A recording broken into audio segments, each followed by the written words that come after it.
కౌశిక్ రెడ్డిపై కేసు నమోదు చేసి హైదరాబాద్లో అరెస్ట్ చేశారు. కరీంనగర్కు కౌశిక్ రెడ్డిని తరలించే అవకాశం ఉంది.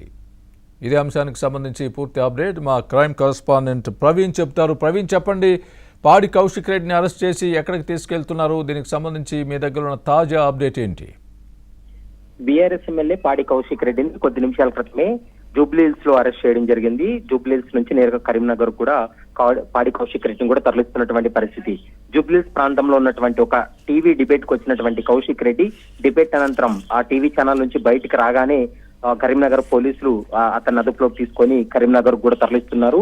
ముఖ్యంగా ఎమ్మెల్యే సంజయ్ పైన దాడికి ప్రయత్నం చేయడం, దురుసుగా ప్రవర్తించడంతో అతని పైన ఇప్పటికే 3 వేరు కేసులు కూడా నమోదయ్యాయి. ఆ కేసులకు సంబంధించి ఒకవైపు కరీంనగర్ పోలీసులు విచారణ కొనసాగిస్తున్నటువంటి నేపథ్యంలో ఈ రోజు పాడి కౌశిక్ రెడ్డి ఒక టీవీ ఛానల్ డిబేట్ అనంతరం తిరిగి ఇంటికి వెళ్తున్నటువంటి క్రమంలోనే పోలీసులు అతను అదుపులోకి తీసుకొని కూడా రిమాండ్ కు తరలించేటువంటి అవకాశం అయితే కనపడుతుంది. ప్రస్తుతం పాడి కౌశిక్ రెడ్డి పై నమోదైనటువంటి ఫిర్యాదులు కావచ్చు, కేసులు ఏంటంటే ఎమ్మెల్యే సంజయ్ పై అనుచితంగా ప్రవర్తించారంటూ ఆయన వ్యక్తిగత పిఏ పట్రోజ్ వినోద్ ఇచ్చినటువంటి ఫిర్యాదు మేరకు కరీంనగర్ 1 టౌన్ పిఎస్ లో ఒక కేసు నమోదైంది. మరొక కేసు ఏంటంటే సమావేశంలో గందరగోళం సృష్టించి దారి తప్పే విధంగా సమావేశాన్ని పాడి కౌశిక్ వ్యవహరించాడంటూ కూడా ఆర్డీఓ మహేశ్వర్ ఇచ్చినటువంటి ఫిర్యాదు మేరకు 2వ కేసు నమోదు చేశారు. ఇక 3వ కేసు అయితే మాత్రం కరీంనగర్ గ్రంథాలయ సంస్థ చైర్మన్ మల్లేశం ఇచ్చినటువంటి ఫిర్యాదు 3వ కేసు. అంటే అతను ఇచ్చినటువంటి ఫిర్యాదులో తన పట్ల దురుసుగా ప్రవర్తించాడంటూ ఇచ్చినటువంటి ఫిర్యాదు మేరకు 126 పార్ట్ 2, 115 పార్ట్ 2, 352, 292 కింద కేసులు నమోదు చేసి ప్రస్తుతం అయితే మాత్రం కరీంనగర్ పోలీసులు విచారణ కొనసాగిస్తున్నారు.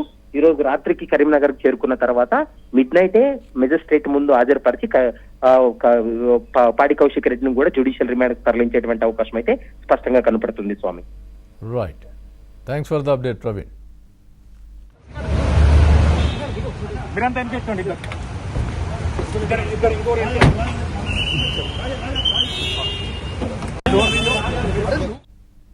ఇదే అంశానికి సంబంధించి మరింత సమాచారం మా ప్రతినిధి శ్రీనివాస్ చెప్తారు. శ్రీనివాస్, చెప్పండి, ప్రస్తుతం కరీంనగర్లో ఉన్నటువంటి పరిస్థితి ఏంటి? కౌశిక్ రెడ్డిని అక్కడికే తీసుకువస్తారు అని వార్తలు వస్తున్న నేపథ్యంలో అక్కడ ఏమైనా పోలీసులు ఏర్పాట్లు చేస్తున్నారా? దీనికి సంబంధించి పూర్తి అప్డేట్ ఇవ్వండి. మొత్తం మీద కౌశిక్ రెడ్డి వ్యవహారం నిన్న కరీంనగర్ కలెక్టరేట్ లో తోటి ఎమ్మెల్యే అంటే జగిత్యాల ఎమ్మెల్యే డాక్టర్ సంజయ్ కుమార్ పై దురుసు ప్రవర్తన కారణంగా దురుసుగా కౌశిక్ రెడ్డి ప్రవర్తించారు. దీనిపైన అధికారిక కార్యక్రమంలో విధులకు ఆటంకం కలిగించారని ఇప్పటికే అటు ఆర్డీఓ జగిత్యాల ఎమ్మెల్యే సంజయ్ కుమార్ తర్వాత అటు లైబ్రరీ చైర్మన్ సత్మల్లేశం కౌశిక్ రెడ్డి మీద ఫిర్యాదు చేశారు. దీంతో నిన్న అంటే మంత్రులు 10 మంది ఎమ్మెల్యేలు 3 మంత్రులు ఉన్న అధికారిక వేదిక మీద కౌశిక్ రెడ్డి తీరును అందరూ కూడా ఖండించారు. ఈ ఘటనను ప్రభుత్వం చాలా సీరియస్ గా తీసుకుంది. దీంతో కౌశిక్ రెడ్డి మీద పలు సెక్షన్ల కింద ఫిర్యాదుల ఆధారంగా కేసులు నమోదు చేసిన ఆ పోలీసులు ఈ రోజు హైదరాబాద్ లోని జూబ్లీ హిల్స్ చెక్ పోస్ట్ దగ్గర కౌశిక్ రెడ్డిని అదుపులోకి తీసుకున్నారు. వాస్తవానికి